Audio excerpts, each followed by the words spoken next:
When Tommy dies, Jenny will get $1,200 a month as her survival benefit, which is the same amount as her husband received. No, Jenny does not receive her $600 a month check plus her husband's $1,200 a month check. She is only entitled to the $1,200 a month check her husband collected.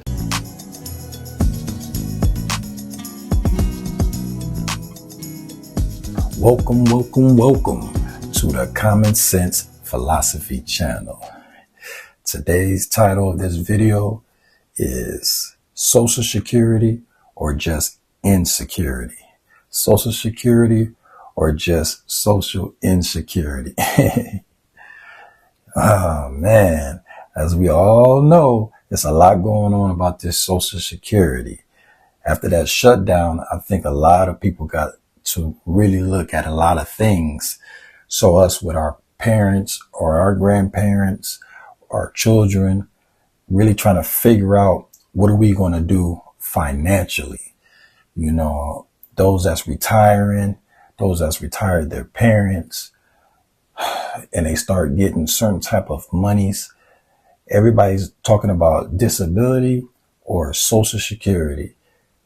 If not, they're still trying to have the conversation about pensions and things of that nature. And when you get to the point, you see this money and you're saying, okay, well, will this be enough to take care of the people that I love?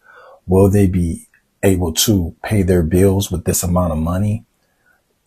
Buy food, things of that nature. When you do the math, which doesn't take long, I would tell you, go find someone that's in the position of getting Social Security that you care about and sit down with them and go through their stuff if they're open to it. Because we know sometimes in our culture, people don't want to talk about money, which is a big problem, that nobody wants to talk about money. So as time goes by, nobody knows where their money at. Nobody knows what they're doing. And they end up in a controversial position. But for those that have people that would have the conversation with them, I would say have it, especially if you're going to be the one that's going to have to add the extra money to the pot because they don't have it. So I would definitely have the conversation with them and ask them, how much exactly is your Social Security amount that's coming in? How much is your pension? How much is these things? Because by asking, now it will put you in a more of a powerful position to be able to help. Or if you, let's say if you're the type of person that's always asking for things, maybe you came up through your life, you was the one that always needed their help.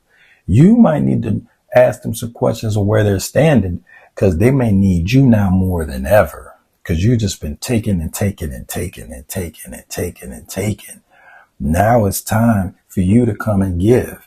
So if you already was the person that was always helpful and they did help you as you were younger through college, make sure you can help them out. They may trust you a little more because they know that you have advanced and you have been doing things to really help out the family already. You probably already help out in certain ways with this person and maybe even others. So it'll be okay for you to ask questions. So you should definitely sit down and go through every little piece with them. And one of the major things to start with would be Social Security. Find out exactly what that is and look at their bills, look at their food prices, their list of what they need every month. Make sure they got their Medicare or whatever else is going on with that. Make sure all that is straight if you can. And then you can help them with the things they may need.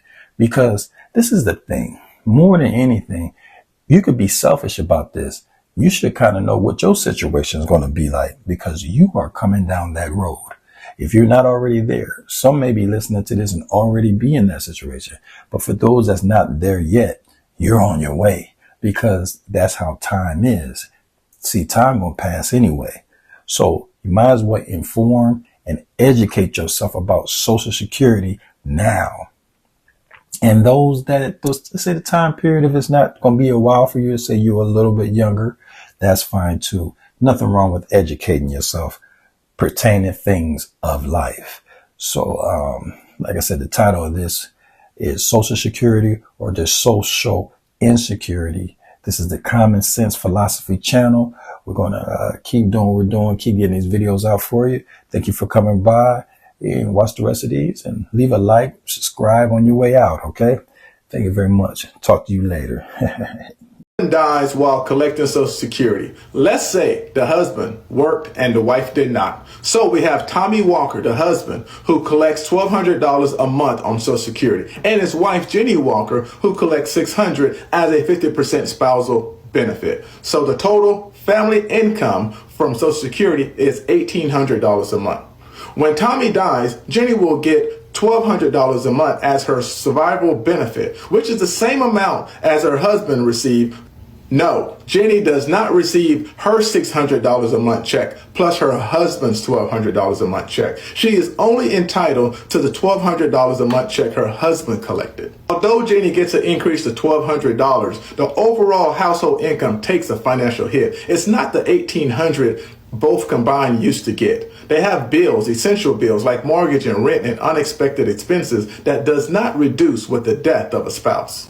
Husband dies while collecting Social Security. Let's say the husband worked. I do not envy this situation. This is Lars, and her story has gone viral all over social media. As you can tell by the captions, she is an only child to broke boomers who did not save for retirement, and now they're forced to move in with Lars, who lives across the country. Now, this move-in is supposed to be temporary because the plan is for the parents to sell their old house, live with Lars and her partner in the meantime, and then use the money from the sale to find them another place to live. Now, Lars definitely feels some type of way about this because now her parents need her help. However, where were they when she was going through college and needed money? On top of that, Lars and her partner had been told her parents that they need to make better decisions regarding their finances, especially after Lars' dad lost his job 10 years ago after his company closed down. And even though Lars and her partner put an effort to fix up the house so that way the parents could sell it and move into a smaller apartment or something, her parents weren't trying to hear it, but now they're forced to because now their health and finances have taken such a serious decline, prompting them to move in with Lars, which she is not too thrilled about it, especially since the parents do not agree with her lifestyle since she's gay. Because she's stuck between a rock and a hard place, she came on social media asking everybody for their advice on this. As you can see, the overwhelming response is to not let the parents move in, especially since they do not approve of Lars's lifestyle. Top comment being, baby, you can't let them move in. That could ruin what you and your partner have. Prioritize you. I agree with this third comment. Poor planning on their part does not make an emergency for you. I'm sorry, Lars. Despite everybody telling her not to, Lars has given her parents the green light to move in and is currently preparing a guest room for them. Keep in mind, Lars and her partner are teachers. They don't have a whole lot of money. So the money that was supposed to be used to renovate this house that they bought last spring now has to be used to get the room ready for Lars's parents to move in, and that includes buying mattresses and stuff. Tell me what you guys think about the situation down below. A lot of people are frustrated with Lars because they feel like she came on the internet to ask for advice that she is not taking. However, to me it sounds like her parents were already going to move in regardless, and she more so came on the internet to ask for a different perspective. We be chillin'.